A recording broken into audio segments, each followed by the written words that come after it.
There was a time when the military base in Nevada was considered untouchable. People said it was the safest place in America. 3 layers of security, the most advanced weapons, and a legacy of discipline that went back 70 years.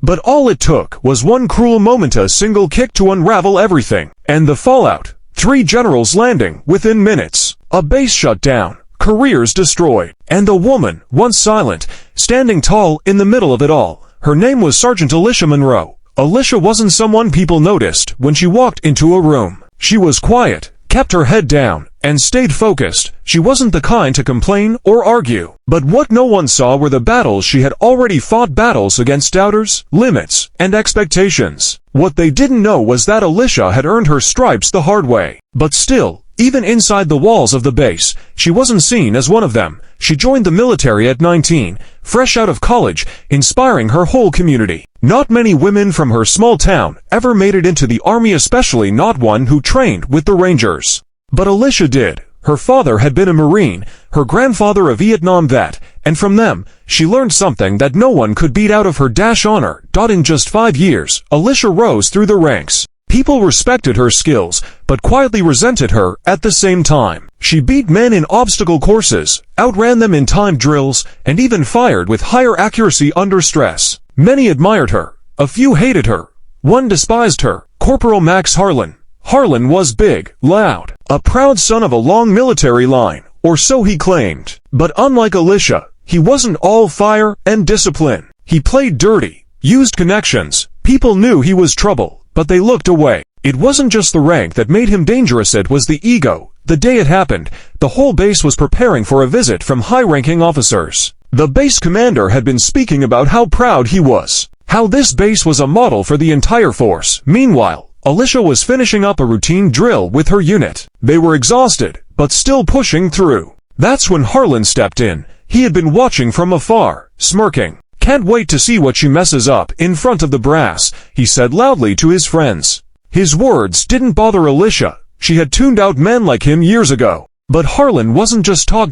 As the team gathered near the equipment shed, Harlan approached her, face set, jaw tight. "You think you're better than us?" he said in a voice everyone could hear. Alicia didn't answer. She just walked past him with the others. That was all it took to light the fuse. He moved in fast. Before anyone could react, Harlan kicked Alicia right in the back of her leg. She stumbled hard, falling to her knees, dirt scraping against her arms. People froze. No one moved. Then she stood up, slowly, calmly, eyes burning but still silent. "You done?" she asked him, voice even. The silence of the base felt like a storm waiting to break. Harlan sneered. "You don't belong here," he whispered hatefully. But before either could say anything more, a strange sound echoed overhead, a deep roar. A helicopter was approaching. And it wasn't just any helicopter. It was the kind reserved for Pentagon-level arrivals. The whole base stopped and turned. The chopper landed on the tarmac, then another, and then a third. Laneside, those choppers were not 1, not 2, but 3 generals: General Andrews, General Porter, and General Regina Hale. The base commander rushed toward them, saluting sharply. "Sirs, ma'am, we weren't expecting." General Hale stepped forward, jaw clenched, eyes full of force. "We received a report," she said flatly, "a serious one." Without another word, she and the other generals walked directly past the commander and toward Alicia, who was still standing where she'd been kicked. Everyone watched. "Sergeant Monroe," General Hale spoke. "Are you injured?" Alicia shook her head. "I'll live," she replied. Hale nodded. "You did the right thing," she said.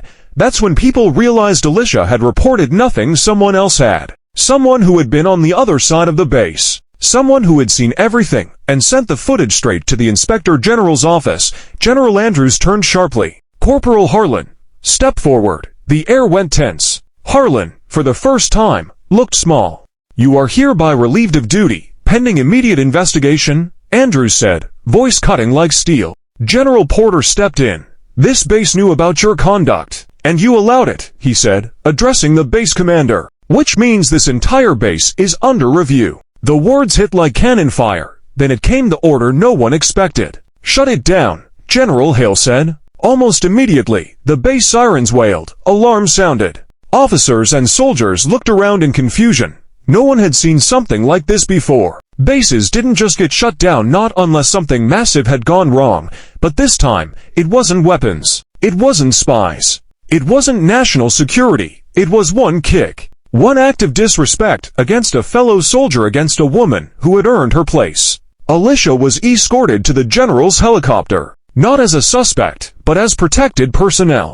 As the rotors spun and dust flew, Alicia glanced out the window. She wasn't smiling, she wasn't proud, but something in her face showed a quiet fire. A voice inside that whispered, "Enough is enough." Base was shut down for months. Investigations poured in. Those who stayed silent lost their careers. Those who stood up were honored. Harlan, he was dishonorably discharged. The commander retired early, under pressure. And Alicia Monroe, she was promoted to staff sergeant within the year. Later, she trained incoming classes, men and women, teaching them not just discipline, but integrity. Her story spread through every branch of the armed forces.